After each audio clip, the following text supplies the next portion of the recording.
will. Yeah, I like the shoulder. And this one again? No, it's This gold. one? No, this is it's gold. I think that's it. Oh yeah, you're right. Did I read this unknown but not here? No, I think you read this here because I remember you saying that you had a hard time getting this print. I remember that. That's what I remember. This is now 13 minutes past. Okay. So it's 6 minutes to 7. We are a little early. Yeah, yeah. 5-0. Okay, so then I'll just keep. That gives me time to get ready. Cliffhanger.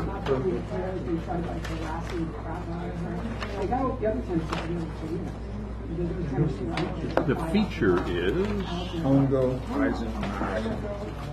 Eisen, Larson. Tongo Eisen Martin.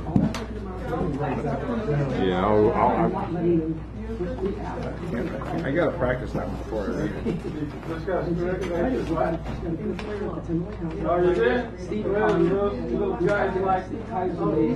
and I got another one for you to write down when you finish. The last word is Tongo. Tongo, T-O-N-G-O. Eisen. Oh, we say it. You just when you get to the blank, you just stop and we'll say it. Martin. And then the last word is Tommy. And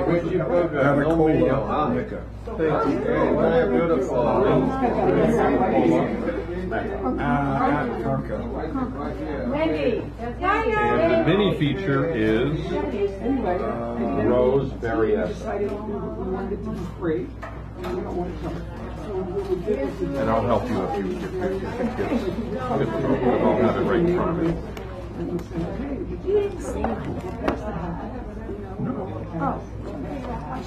All right.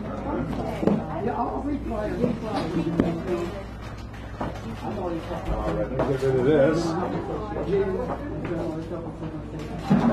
All right, we're going to start in about a minute or so. We have everything ready in theory, in the room, in the house.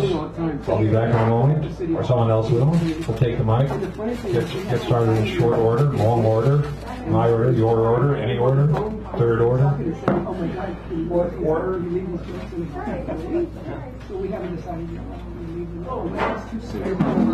Words just come to mind. Let them out. Disorder. Yes. That order. Those orders. My favorite line from Rocky and Bullwinkle was when Natasha was pretending to be upset about something, and Bullwinkle says, "Look, a lady in distress," and she says, "Distress, that dress, I'm distraught."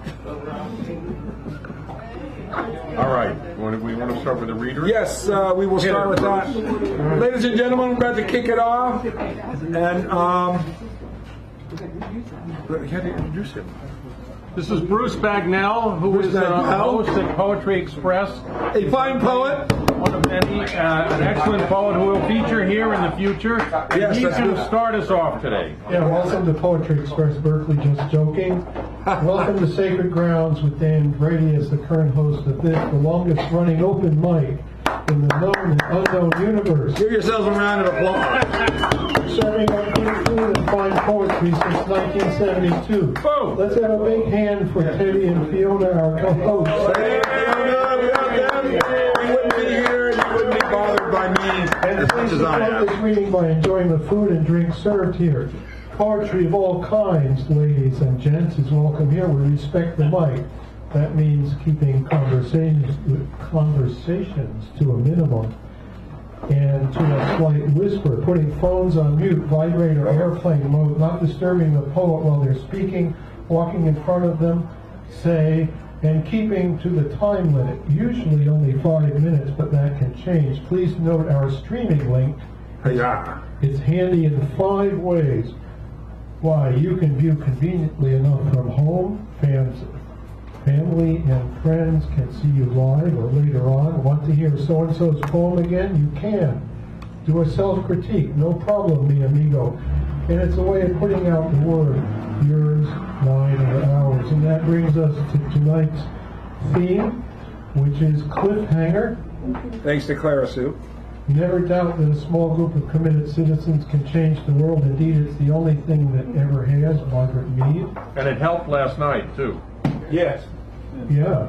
We're pleased to say that our feature is Tongo Eisen Martin, Yes. Yeah. who will give the Queen's Wave tonight. If he were here, but he's not here yet.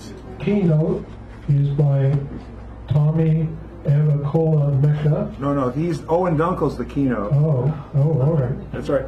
And Tommy's sorry, I the didn't mini give you that feature. Okay, and the last word is Rose Berryessa. She's the mini, and Tommy's the last word. That's okay. Okay, got it all mixed up. It's all right. And now for our fabulous door prize. Fabulous door prize. Ladies and gentlemen, take a look at this. This newspaper dedicated to this particular person issue, donated by Stephanie Manning. She says, why do we have someone take a historical thing? That's historical. The Ink Dark Moon, love poems by Ono no Komachi and Izumi Shikibu, women of the ancient court of Japan, so if you're interested. All Hail the Belly Button, poems by Hody Edwards, introduction by H.D. Moe, so this is going to be wild and crazy. Michael McClure, Jaguar Skies. I've heard of this book. I have one copy, but I got another one, so I'm giving this one. Breaking News 45, Jeanette DeBoyne. I don't know. Excellent. Excellent. She knows it. JD, Okay. one of the hosts at Poetry Express. Really? Yes. This book was given to me by a friend who passed away, and I collected their books. Forbidden Medicine Listens in the Light by Tarita Mikkel. Now, I know Tarita. This is good. This is going to be good. And then the Golem, I don't know how you say that. Golem. Poems of Love, Loss, and Being Mortal by Lenore Weiss. She featured at Poetry Express. This is an excellent book. Okay, so we got some winners up here, ladies and gentlemen. Not to mention the people here who are also winners. And the Golem is responsible for Superman. There we go. Oh, do you wish to record? Someone asked permission. We'll assume you've done so if any of you notice.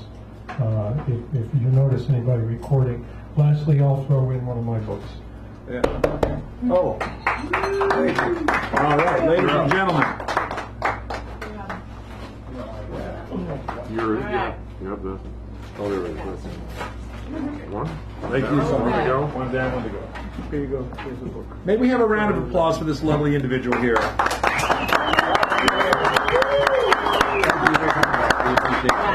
Oh, yes, I did. Bruce Bagnell just donated one of his books to the set of door prizes, just so you know. And I read the first poem out of that last week. I read from Oakland. That's what I read, Bruce's poem. That's right. Hit it. All right. Hello. Hello. Proposition 1. Yes, dear. Whereas warfare is the worst of all crimes in that it embodies, encourages, and rewards all others. Whereas the definition of war as used as the Nuremberg trials is meet for the purposes of this proposition. I think it's is met.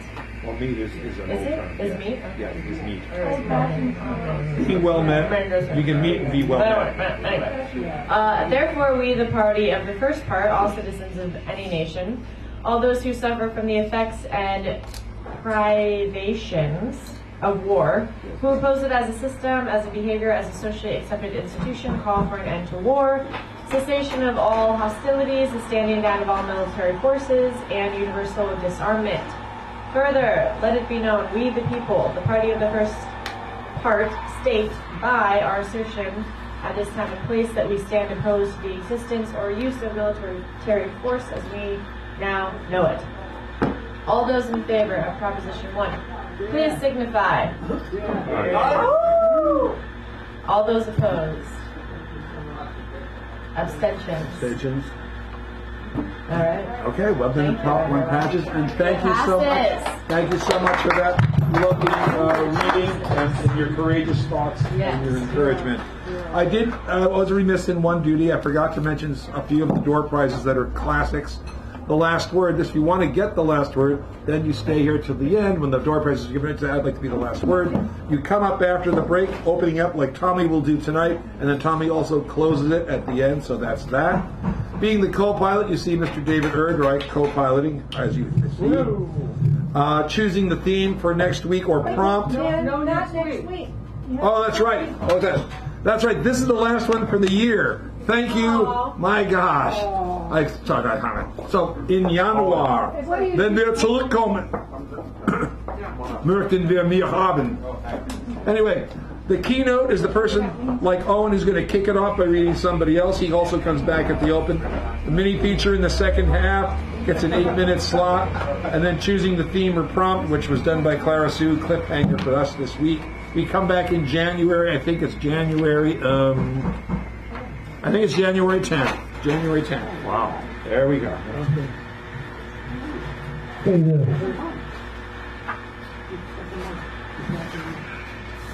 First part I'd like to read is A Refusal to Mourn the Death by Fire of a Child in London by Dylan Thomas. Never until the mankind making, bird, beast, and flower, fathering and all, humbling in darkness, tells with silence the last life breaking, and the still hour is come of the sea, tumbling in harness. And I must enter again the sound Zion of the water bead and the synagogue of the ear of corn.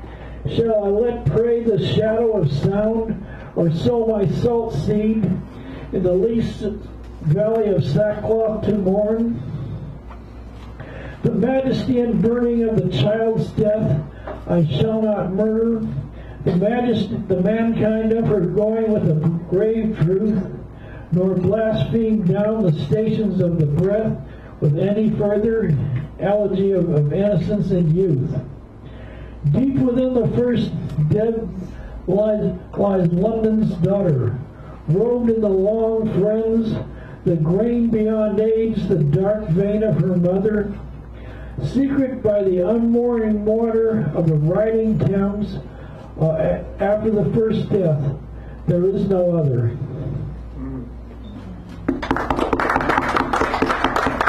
And handing him the attribution sheet so when you read something by someone else, you can make sure I don't write Charge of the Light Brigade by Buford. George Lawrence Fillingetti. And Buford, give him a nice round as he comes up here, ladies and gentlemen. And then Britt is next. You're next. Oh, thank you. The title of this is You Call. You call, and it's complicated, of course, I guess. Over 11 years of being my BFF. I can't give you up, don't want to really, even though you're 600 miles away. In the coldish bus ride from UCSF to Sacred Grounds, an amateur rapper sits in the back of me on the bus. He's very non-humble. So why should he be? You're there in San Diego, I'm here in San Francisco. We love each other, or at least I love you.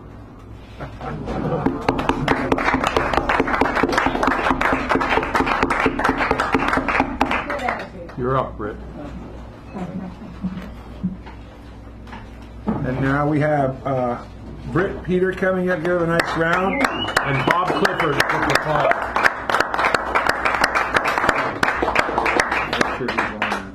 Tour bus. My new friend Steve and I were picketing the White House. Iron fence, opulent lawn. When an open deck tour bus rolled by, a tour guide announcing, there are 38 bathrooms in the White House. Steve and I looked at one another and at the passing visitors, then chimed in, shouted back, not enough. Not enough.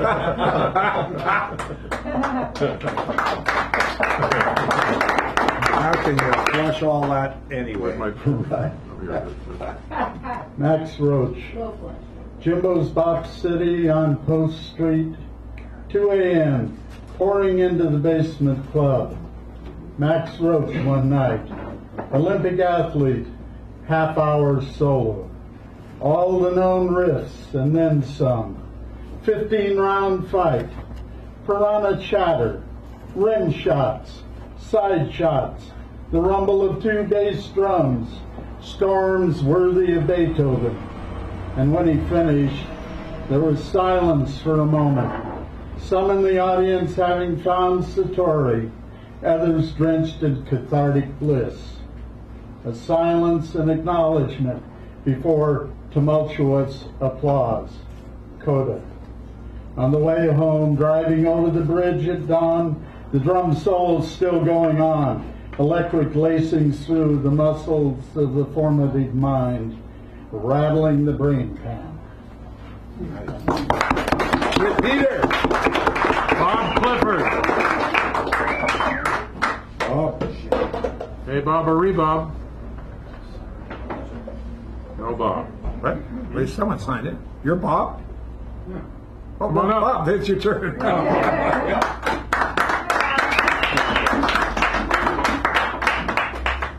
Sorry about that. It's all right. No problem. I thought it was you, but I'm thinking, well, if he's not answering, then must be another, some other mistake Yeah. going on. Anyways, absolutely fabulous to be back here, and it's worth the trip. This, I got 5 minutes, right? Yes. Okay. First poem, Devil's Gate, Rollins, Wyoming. Devil's Gate, where your dreams die, with your broken wooden wheel. Dead deer with no tripe. The ashes twirl below the rocks. Gate to death. Pray for forgiveness to finish the journey, girded by the seekers. Both mountains sings a song of redemption to the repentant. Which way west? Which way east? Which way south? Which way not? Come up over the mountains, say they. The unforgiven terrain awaits you. To the river, to the future of chastity, to pass from the mountain that saves and not kill. To the future memory, to the sacred, to the sacrifice, to the morning you started west, only knowing the sunset of the west. Brown eyes brings you to your knees, looking for the pass from the Wind River, on a lonesome road with no water. Stars are the map for the future prey, the wagon train to death's gate, on a howling windy night, when the mud froze, the horses died, the people crawled inside the cavity to breathe for their America.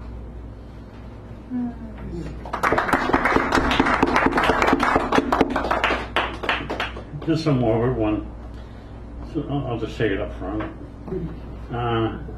The casket makers for wars on a long crooked road. One size fits all. Who do they put in there? The same person who traveled to die. The pine box without finish. Being prepped for the morning sun. Prepped for the lunch hour. Prepped for the dinner hour. Prepped for the story hour. The casket makers for wars carry a soul, not a body. Who's in that pine box that is carried to a hole? Will the dirt feel the soul? Will God find the soul? Will the 80 fingers that carry the casket be different after and holy as the casket makers pound nails into an invisible hole? The edge of the hammers are dense that deliver the final answer of destination on a required requiem of precision. The makers of casket for wars have a memory. The flowers are put on the casket with the bodies that cannot smell. Do those flowers go to the rest home after? The casket with a soul, not a body, meets the hole that is straight from hell.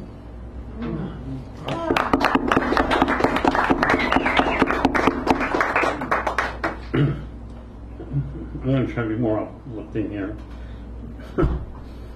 As daisies wake up for another day of sun, the lust of seeds seek the border. We walk down the limits of the trail, smelling the presence of the past. Where is the full moon? Where is the coyote howling? Who is the coyote howling to?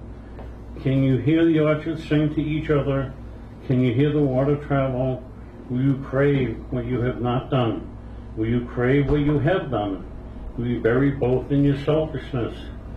The optical revisit to love, and the sorrowful without pity, the gray fox peeking out of his home, the black and yellow snake laying in the sun.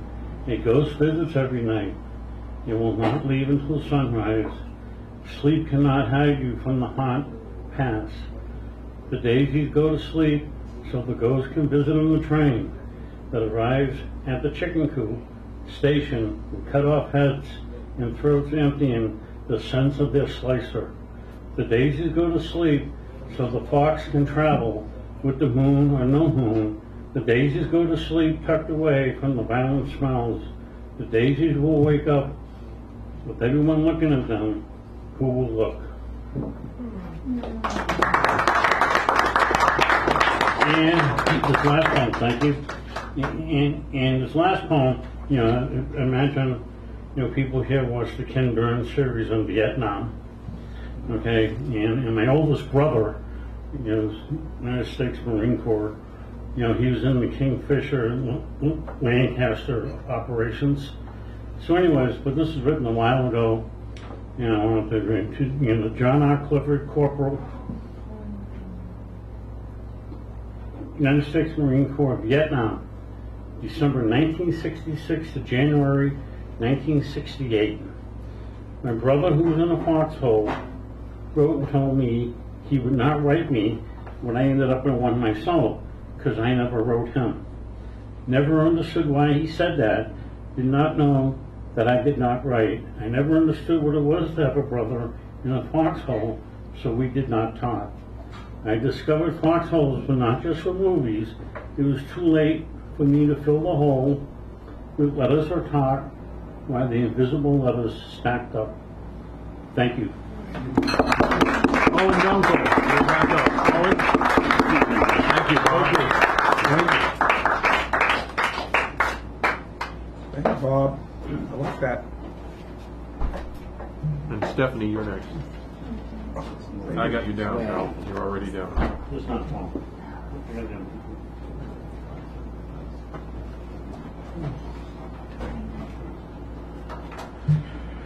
Okay, this is called S.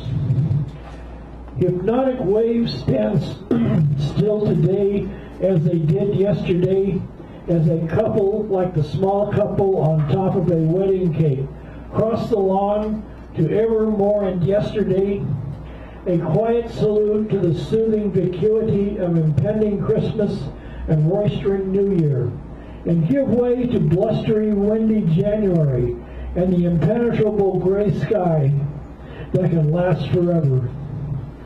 I am searching for a metaphor to be alive in the dust of wintry snowfall.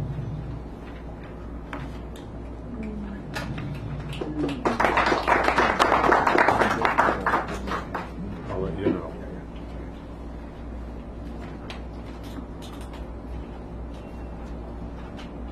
Sorcery. A chick looks heavenward towards Michelangelo's ceiling of David. The sky needs fixing, she commands. Herod. His mind set to matter causes the magic ceiling to make matters worse, to dance, a mild tremor of accusation. Brainwashed. The gray sky that can last forever and ever, all day long people out putting and dancing lightly in a curious combination of hockey and ballet or an amusement park ride. Frenchmen from Renoir and Syrah almost affectionately bumping into each other like social graces that laugh louder and louder.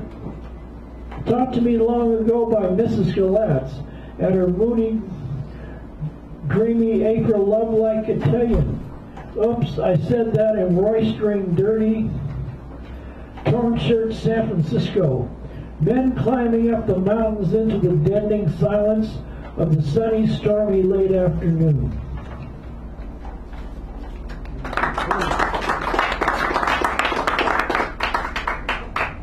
Overload. In the busload of virgins, that wayward bus careening up from the sunlit street, this paradox of virgins resembling a right-angled trap of sentences to winter power, a birdless sky of cloudless, hopeless Himalayan rays, talking to a heaven of the chances that love and confusion will crown itself king and reign supreme in the sweetest year of our Lord, 2003.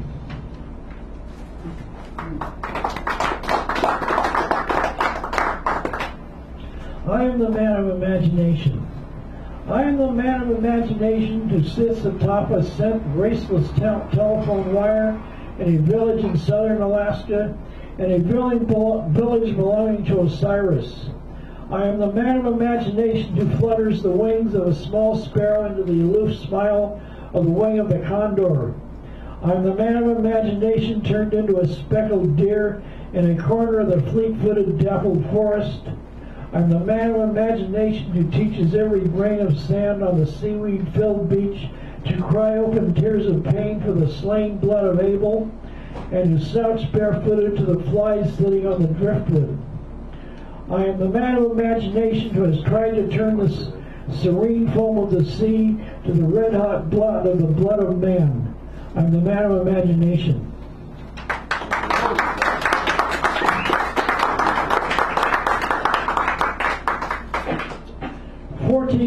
Fortissimo. The gray ice-cold gray breakers fall in with one another like soldiers taking charge of each other on a white picket fence, and agree with each other in smug contested whispers on how to agree with one another on the right and wrong end to come in with the sharp high tide on the cool wet soft sand. Small flecks of foam talking like businessmen with briefcases confer with their colleagues. The beetle-eyed decapitated pebbles rolling over and over, trying to be like the overweight spinster dominatrix, whip-like kelp horn of plenty. Metaphors buzz around like flies on a clump of seaweed. You're a rinky-dink. Doug boy, if I listen to a guy like you, I can see with my eyes, I can talk with my mouth, I could hear with my ears, I could swing my arms, I could walk with my legs. Doug boy, you're a rinky-dink. Thank you, Owen. Was the book you read, was that your book, your poems? Okay, just wanted to make sure, because if you're reading somebody else, I wanted to make Stephanie, sure. you're up. But that was yours, so that's good. Bring it on. All right. Stephanie Manning, ladies and gentlemen, come on, let's give her a round of applause out here somewhere. Come on, Elizabeth. I'm going to miss you guys over the month or so that we're gone. But anyway, I wrote a little one for Ed Lee called Lights Out for Ed Lee. No bad judgments on runaway development earned you capital punishment. Where was your right to due process of long life with long lingering illness culminating in your death?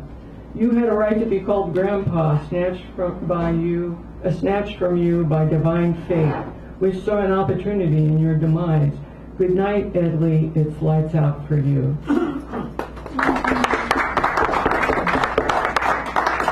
And here's one, the pink section in the Sunday Chronicle has a poem in it every week now, which is nice, a little poetry column, you know, that's great. So I'm going to read this one by June Jordan. And June's years were 1936 to 2002, and she was a poet, activist, journalist, essayist, and teacher. She wrote more than 25 books of poetry. In 1988, she was appointed Professor of African American Studies at UC Berkeley, where she founded Poetry for the People, a program designed to empower students to use poetry as a means of artistic expression. And she had a lover named Haruko, who appears in many of her poems. And she believed that love poems were political poems. And I thought that was very interesting. But anyway, here's a poem for Haruko. I never thought I'd keep a record of my pain or happiness like candles lighting the entire soft place of the air around the full length of your hair.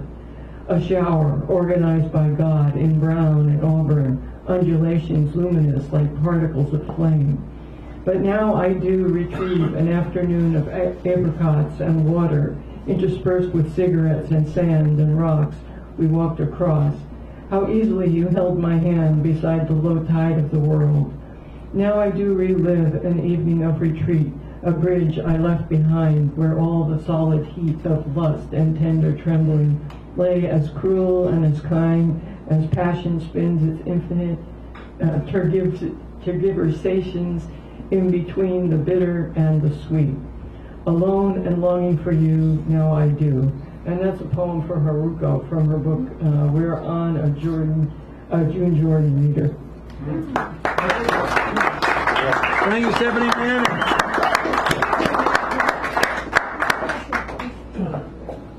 And now, Bruce Bagnell. Bruce Bagnell, give him a round of applause. A respected poet in his own right. And he's here tonight. Well, I just met another Vietnam vet in the room, so this is a Vietnam poem. Those were strange times.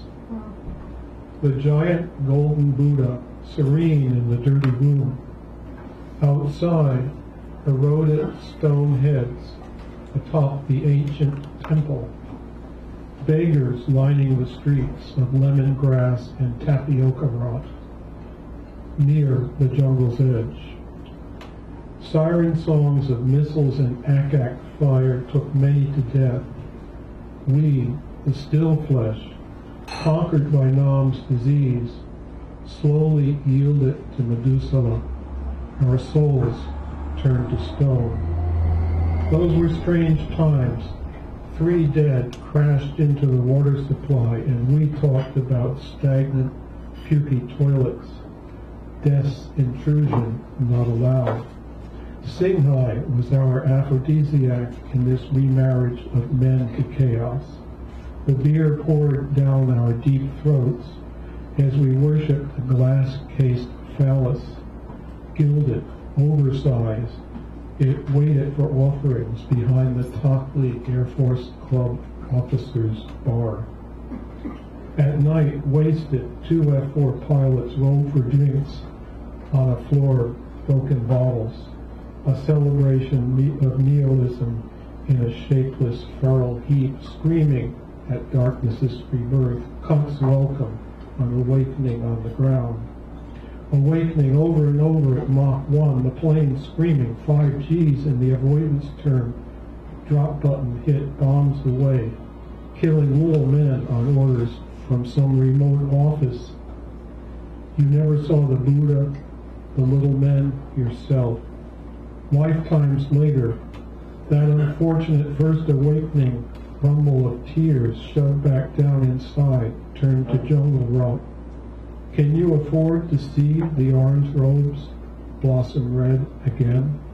You never understood the big golden belly in the dirty incense-filled temple, but you see the way of their lives blown up again and again. In the end, the ultimate destruction was of you. Bruce Bagnell. Brett Benson. Or Red is it? Red Benson, coming forward. Coming forward.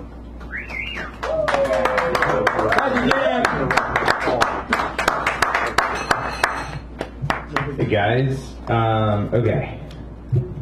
So, in response to kind of the stuff we were talking about at the beginning of just Alabama doing something right for the first time in decades, maybe.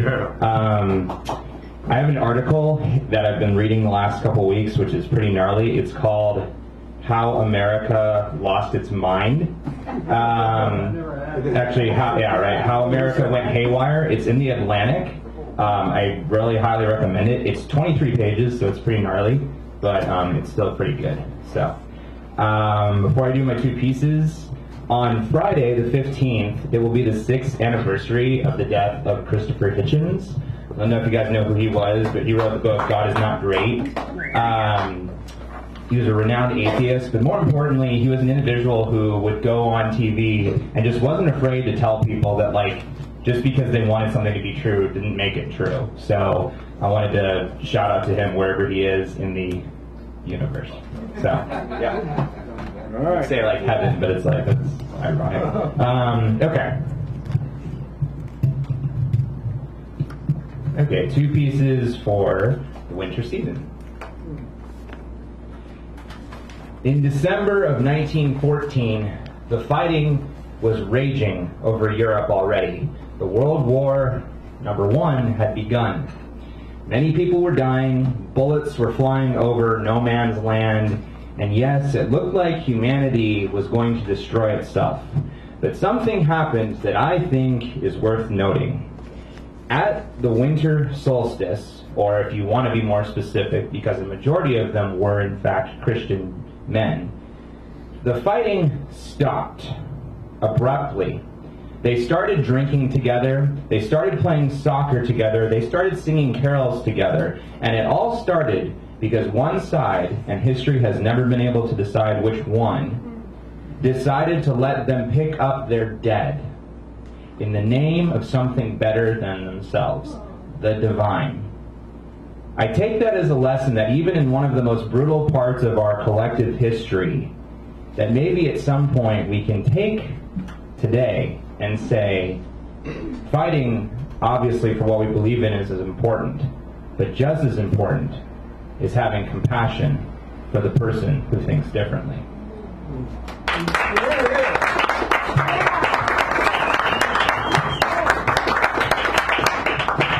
Okay, this one's a work in progress.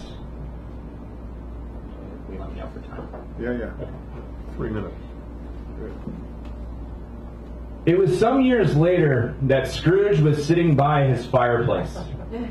It was nighttime, about 9 p.m., and he had put in a very long day at the office. But he was a changed person. See, ever since that one night, Christmas Eve, many years prior, when he had had what he started to call his illumination, and he would tell anyone that would listen, because he was so happy about it, it had literally changed and saved his life.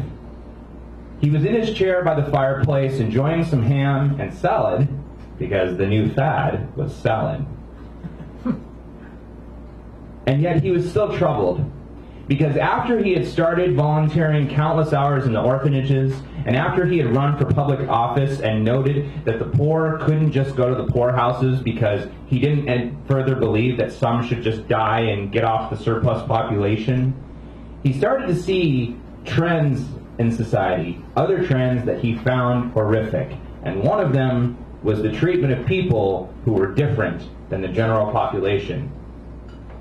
As he was sitting eating his food, thinking about the many things he had seen over the previous weeks, during this December cold night, he heard music coming from his kitchen.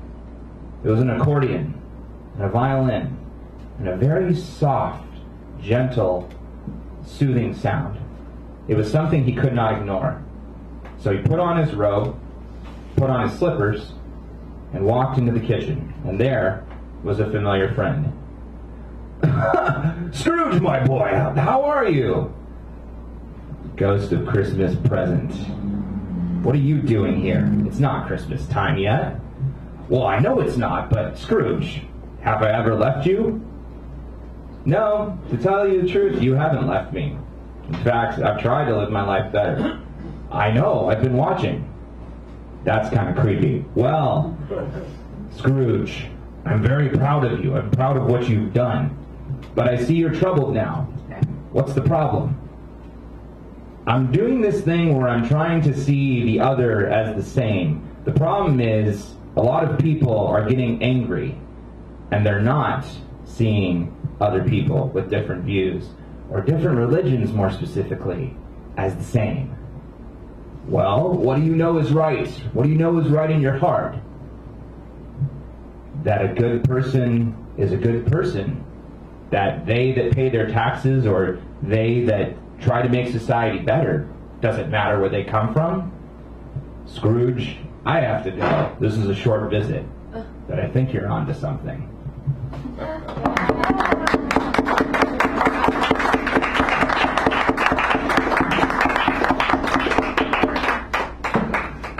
And isn't this David Erdreich coming up now? David Erdreich.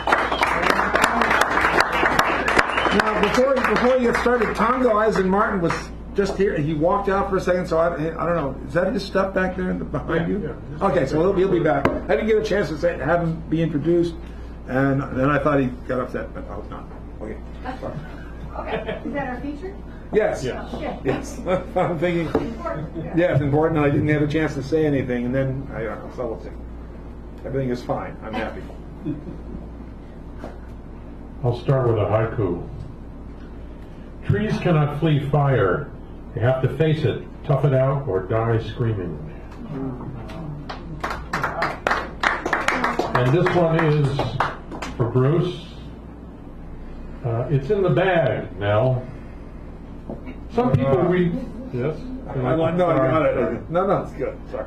Some people read other people like a Rolex, a Timex, a Malcolm X, subcutaneous, just below the skin. They read another's history like a cultural melange that tastes the blues as if they were steel shavings. Burning flesh becomes a mere touch of rouge at the cheeks. Mirror distortion has nuns chucking nunchucks into Bruce Lee's smile of irony. This, in turn, steam trains into a Sunday best hypocrisy where someone else's word pictures invade your dreams. I'm competing with a bike riding professor on campus. I close my eyes but keep biking. Students avoid me as I wait for a heart attack that never comes. He stops. I then dismount suddenly inside a building amidst a party for important people. Beguiled into waking from this impromptu pastiche. There was a time when I could distinguish thoughts entering my brain that did not originate from myself. Is that line disintegrating?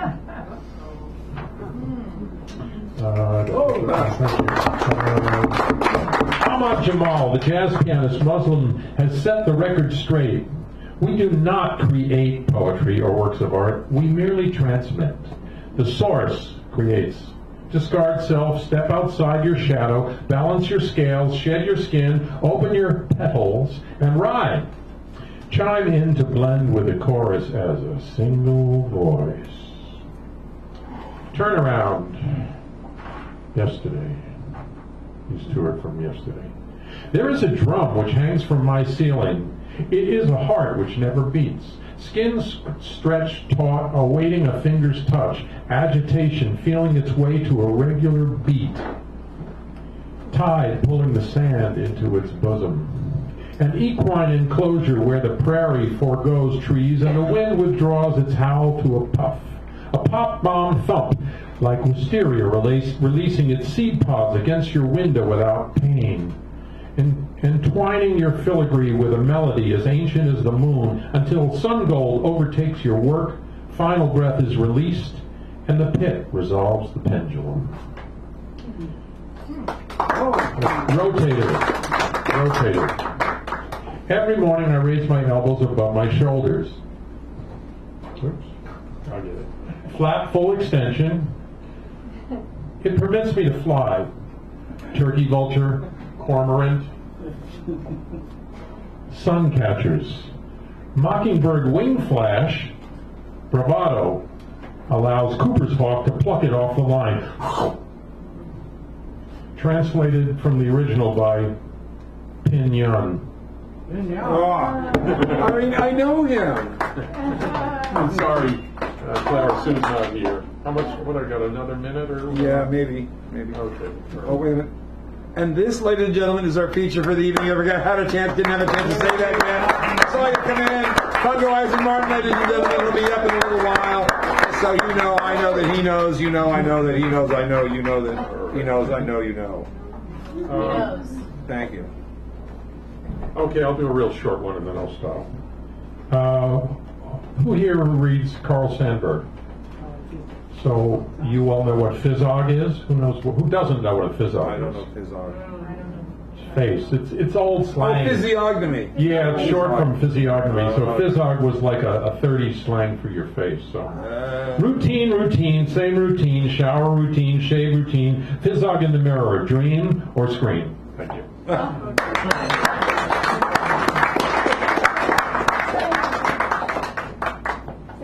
Yes, c'est moi. C'est tout.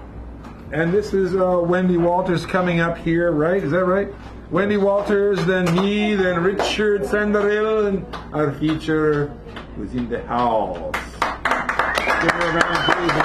Maybe it's lower than Oh, yeah. Look at, see if that's good. Let me drop my glasses. Hello.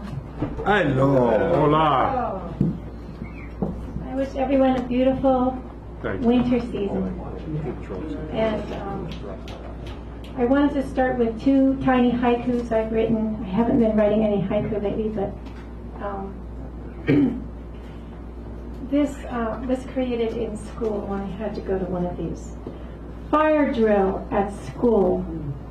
leaving everything behind, shivering in the cold. Politicians rant without looking or listening, make foolish choices.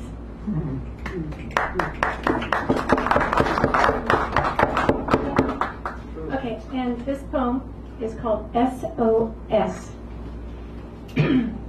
Save our ship! Mother Earth is sinking fast. Humans are forgetting the ancient connection. All is one, and one is all. Gone are the days of nature's restraint. Look! Life's grave suffering at its physical core is humanity's own poor mess. The world is spinning at breakneck speed, changing too fast to meet the deepest need. How will kindness and wisdom leave their trace through the bearers of light, through the holders of love? Where are we going? Asked the once silent stones. Where are we going? Asked the poisoned fish. Where are we going? Asked the disappearing trees. And the same asked the birds that once flew unafraid and free. Our lands were once revered, water and air, too, once pure. Now shameless humans, steeped in greed, spread ignorance far and wide. Who runs this boat on which good lives would sail? Get the leaders off the deck! Take the pilot from the wheel! Earth and life are worth far more than all this woe, and money can never match a value that's too high to buy.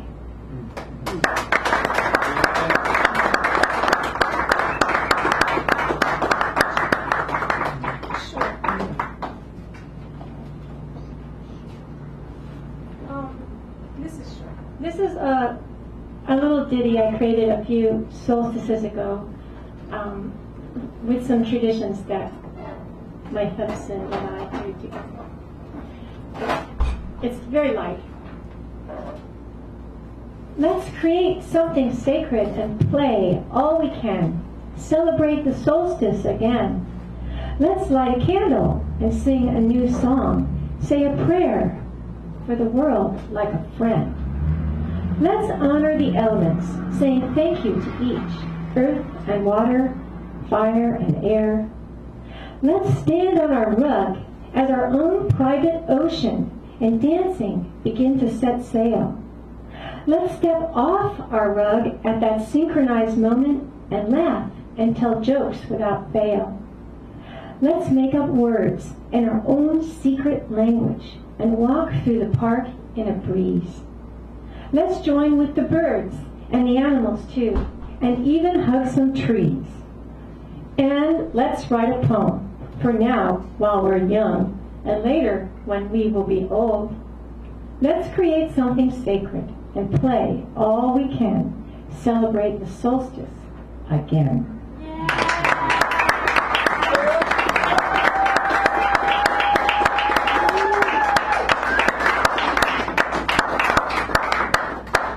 Wow, thank you.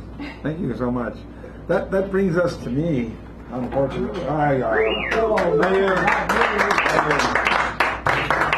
see how I look on there? My head's cut off. Let me just change that. Yeah, let me just go like this. There we go. That should do it. Do I look good now? Oh yeah, I look. Oh yeah, there you go. Thank you. See, I go. Oh, perfect. All right. So, cliffhanger. There you go. Cliffhanger. So, well, you know, I'm going to do the funny one first, then I'll do the cliffhanger. My sense of humor.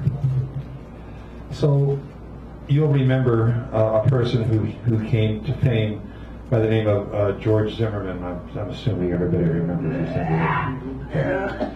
Well, you see, he's an inspirational individual, and so I created this song.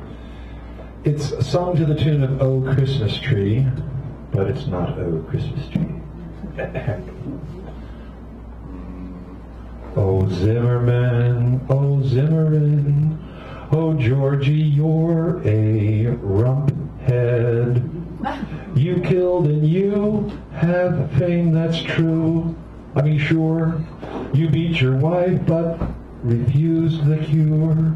Oh Zimmerman, you really are so famous. You shot your wad and lied, you know, then bragged on Fox's talk show. Oh Zimmerman, you really are an anus. A star at redneck gun trade shows, wrote a book that really blows. Oh Zimmerman, you really are so famous. And now you've got an idea grand to auction off that gun. Oh, what a plan. Oh Zimmerman, you really are an anus. Who will buy it? I want to know. Would it be Trump or Idaho? Oh Zimmerman, you are a famous anus. There you go. That was written before Trump ran for president. And the gun show thing. So this goes to the idea of cliffhanger, which is a typical thing in the old 30s movies where they end the film right when the hero is in dire straits, and then it picks up, of course, when he figures out how to get out of it, and then another dire strait. So anyway, this is an example of a cliffhanger here, but not like that. Long, long from now, when all that is now is forgotten, more than simply buried in the mind or the earth, more than simply covered up but gone, truly dissolved to the immense passages of time during which the earth has completely reformed its surface and is done turning under its continents, when every human thing has vanished beyond all hope of ever being found, when no living thing recalls our peculiar smell or fear, and life has recovered all that was lost. When all that is now is absolutely gone beyond anyone's knowledge of what once was, is, or might yet be.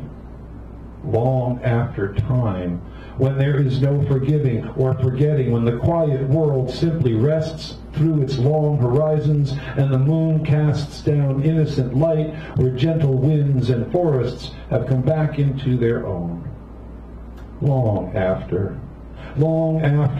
all that we dream of, when even the greatest of our myriad possessions have been broken down into the smallest of grains, and so have become part and parcel to the earth, and each is simply moved by the wind or the water, and all has been absorbed by and recycled millions of times through plants and animals.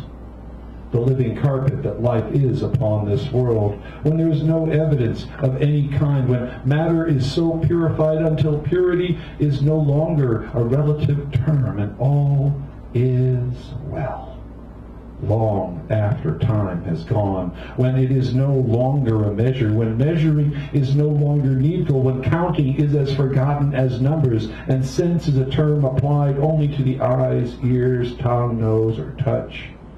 Long after time, what is, what will be, when peace itself is the only thing, and nature is let to do what it does best after the recycling of all that we once were has erased all the details, leveled the playing field once and for all.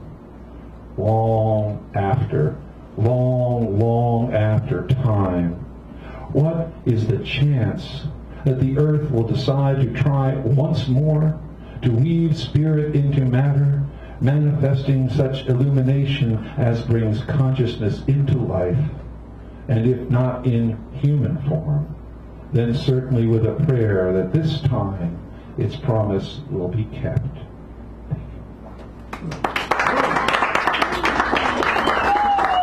Subtle suggestion. Richard. Yes, Andrew. Thank you so much. My brother's best friend's uncles. Thank you. And this is now Richard Sanderell coming forth. And then I'm going to announce our feature. Make a particular clip.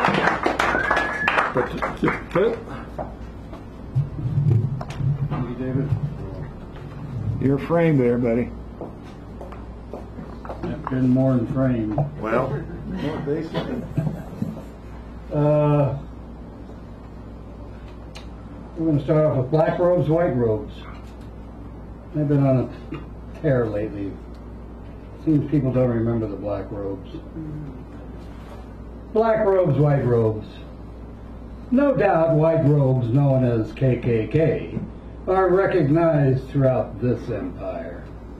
Black robes, mostly forgotten, do more damage in this empire than their begetting of well-known white hoods. Black robes, your priests, judges, will keep you from hell, prison, according to their pronouncements of laws for order. Thanks to them, things wrong along with crimes against humanity are now legal law of the land. White robes may be on their death throes, thanks to the younger. The seventh generation is now gaining power, will no longer allow themselves to be used against each other as politicians, religious leaders would want. Black robes, white robes, your death knell is near, and we will follow your caskets. When in the ground, we will water you with the water that runs down our drains.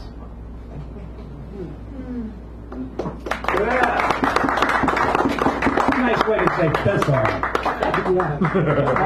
Did you say that? I am so foul today you don't know. Thank you. It keeps one bound. Veterans, native people, poets, musicians, writers, artists, humans, people of goodwill, untie these knots. Knots that keeps one bound prisoner, like some horror movie, where we seem to love people bound in knots, desperately trying to escape imprisonment. Garbage in, garbage out. Yes, you in the corner. We see you struggling all knotted up. Join the struggles that lay before you. They may in turn help you in yours. No guarantees.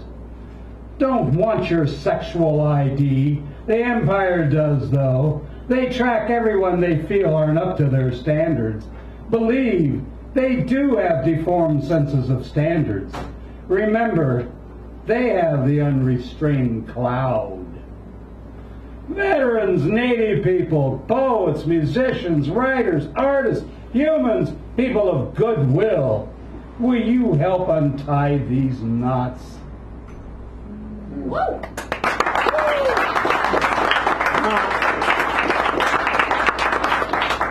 Pretty rocks. I've been accused of writing poetry that could cause people to slash their wrist. I hope I haven't read this yet.